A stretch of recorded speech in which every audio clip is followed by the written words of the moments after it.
Hello दोस्तों। नया मुद्दा, नई बात। आखिर क्या असर डालने वाला है ये हम पर? क्या असर डालेगा ये हमारे समाज पर? आइए मिलकर जान लेते हैं। मैं बात कर रहा हूँ 68,600 करोड़ रुपयों के लोन की, जो विलफुल डिफॉल्टर्स के नाम पर थे। और ऐसा कहा जा रहा है कि सरकार ने इन्हें माफ कर दिया है। भाई साहब, नहीं किया है। सरकार ने ऐसा कोई लोन माफ नहीं किया है। और वैसे भी सरकार ऐसा कोई लोन कैसे माफ कर सकती है? लोन देती है बैंक, पैसा था बैंक का, तो सरकार कैसे माफ करेगी? बहरहाल, छोड़िए अभी इस बात को। मैं आपको असली बात बताता हूं। ये लोन राइट ऑफ कर दिए गए हैं। राइट ऑफ करना और लोन माफ करना दो अलग अलग प्रोसेस हैं। दो अलग अलग बातें हैं। देखिए, जब भी कोई लोन लेता है तो इस बात की संभावना बहुत होती है कि वो लोन समय पर चुकाएगा कि नहीं चुकाएगा, उस लोन पर आने वाला इंटरेस्ट देगा या नहीं देगा, या दे पाएगा या नहीं दे पाएगा। दो केसेस हो सकते हैं। ऐसा हो सकता है कि कोई अनफॉर्चुनेट बारोअर, कोई ऐसा कर्जदार जिसके ऊपर सच में कोई परेशानी आ गई, आपदा आ गई, उसका बिजनेस डूब गया और कुल मिलाकर अब वो लोन नहीं चुका पा रहा है, तो ऐसे लोन्स को बैड डेट कहा जाता है।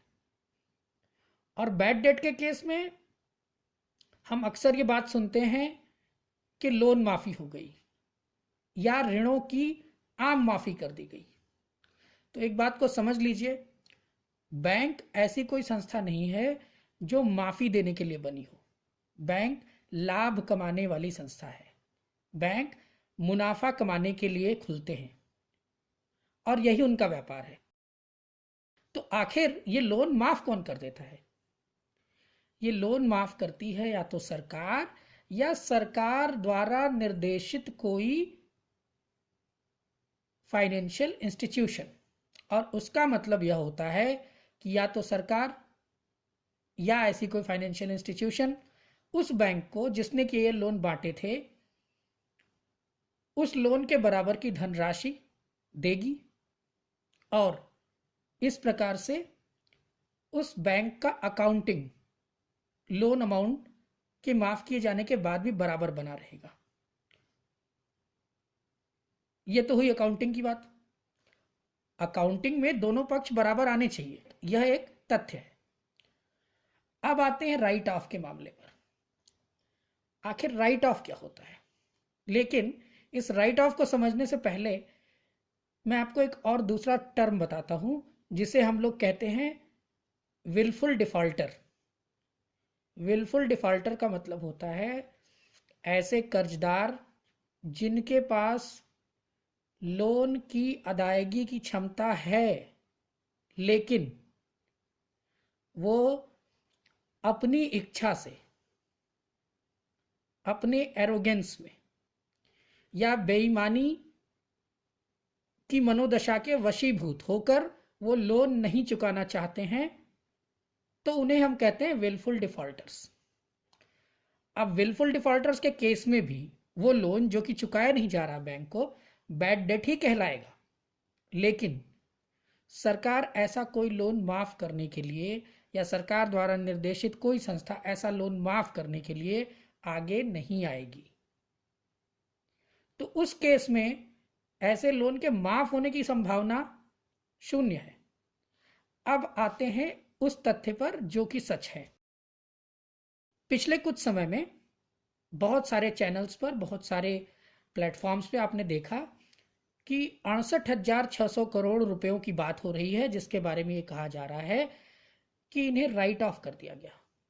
तो राइट ऑफ करने का मतलब ये होता है, अकाउंटिंग की मेरी समझ के हिसाब से, कि जब कोई बैंक कोई लोन किसी को देता है तो वो लोन की राशि बैंक के लिए एक असेट बन जाती है। क्यों? क्योंकि उस लोन के पीछे कुछ इंटरेस्ट आने वाला है और वो इंटरेस्ट उस बैंक के लिए जरूरी खर्चे काटने के बाद प्रॉफिट बन जाएगा। और जो लोन की रकम है वो जैसे जैसे चुकती जाएगी वो असेट साइड से निकलता जाएगा। लेकिन अब मान लीजिए कि किसी लोन पर जो कि दिया गया किसी व्यक्ति को, और वो व्यक्ति न तो लोन की रकम मतलब न तो लोन का मूलधन चुका रहा है और न तो उस पर इंटरेस्ट ही चुका रहा है, और काफ़ी समय बीत गया, तो बैंक को क्या करना पड़ रहा है इस बीच में कि बैंक को इस रकम की अकाउंटिंग लगातार करनी पड़ रही है अपने पीरियोडिकल अकाउंट बुक्स में। लेकिन यह काफ़ी मुश्किल काम है जिसमें बैंक का एफर्ट भी लगेगा और बैंक का पैसा भी लगेगा, और उस लोन की वजह से बैंक को कोई फायदा तो हो नहीं रहा है। तो बैंक्स अपने मैनेजमेंट के दिशा निर्देश के अनुसार ये तय करते हैं कि अच्छा, अब ऐसे असेट्स जो कि अब नॉन परफॉर्मिंग असेट्स बन चुके हैं, मतलब जो अब किसी प्रकार से कोई मुनाफा या लाभ बैंक को नहीं पहुंचा रहे हैं और मूलधन के भी डूबने की संभावना है, उसको हम असेट साइड से, मतलब असेट एंड लाइबिलिटी का जो हमारा अकाउंट है वहां से निकाल के प्रॉफिट एंड लॉस अकाउंट्स में लॉस साइड में डाल देते हैं। और अब इसको लॉस साइड में डाल देने के बाद बैंक को अपने पीरियोडिकल अकाउंट बुक्स में इसकी एंट्री नहीं करनी पड़ रही है, लेकिन ये रकम अभी भी लोन ही है और बैंक को अभी भी पूरा हक है, उस व्यक्ति को कांटेक्ट करेगा, उसे आग्रह करेगा या कोई लीगल तरीका अपनाएगा उससे उस लोन को वापस लेने के लिए और उस लोन का इंटरेस्ट वापस लेने के लिए। ऐसा हो सकता है कि बैंक इसमें सफल हो, ऐसा भी हो सकता है कि बैंक इसमें सफल ना हो। अगर बैंक इसमें कभी सफल होगा तो जो भी रकम वापस आएगी उसे प्रॉफिट साइड में डाल दिया जाएगा। हो सकता है 3 साल के बाद के प्रॉफिट एंड लॉस अकाउंट में कुछ रकम उस लोन का जो कि राइट ऑफ किया गया था उसका कुछ हिस्सा मान लीजिए आ गया। मान लीजिए 10,000 करोड़ रुपए राइट ऑफ किए गए थे, मतलब वो लॉस थे, मान लीजिए उसमें से 2,000 करोड़ रुपए वापस आए, तो वो जिस ईयर में वापस आएंगे उस ईयर के प्रॉफिट साइड में प्रॉफिट एंड लॉस अकाउंट के लिख दिए जाएंगे। तो कुल मिलाकर बैंक के लिए यह नॉन परफॉर्मिंग असेट लॉस बन गया था और कुछ समय के बाद अगर प्रॉफिट बनेगा तो ठीक है, नहीं बनेगा तो ठीक है, वो लॉस हो जाएगा, लेकिन बैंक को उसके बदले में कुछ नहीं मिलने वाला है। जबकि कर्ज माफी के केस में क्या होता है, कोई तीसरी पार्टी, मतलब उस कर्जदार के अतिरिक्त कोई तीसरी पार्टी या तो सरकार या सरकार द्वारा निर्देशित कोई संस्था बैंक को पैसा दे देती है। इसका मतलब कि बैंक का जो पैसा लोन के लिए दिया गया था वो उसको किसी न किसी से मिल गया और अब बैंक उस आदमी के पीछे नहीं जाएगा जिसको उसने लोन दिया था। राइट ऑफ होने का मतलब ये कतई नहीं है कि ये लोन माफ किया गया है या ऐसे विलफुल डिफॉल्टर्स के प्रति कोई सहानुभूति दिखाई गई है। यह बेसिकली एक अकाउंटिंग प्रोसेस है और इसको करने से होता क्या है कि बैंक्स ऐसे अकाउंटिंग से बच जाते हैं जिससे उनको कोई लाभ नहीं हो रहा है। अगर आप 2009 से 2018 के बीच का आंकड़ा देखेंगे आईसीआरए के हिसाब से, तो पहले भी पीएसयू बैंक्स ने 4 लाख करोड़ से ज्यादा और प्राइवेट बैंक्स ने लगभग 80,000 करोड़ के आसपास के लोन्स राइट ऑफ किए हैं, जो कि होता है लगभग 4,80,000 करोड़।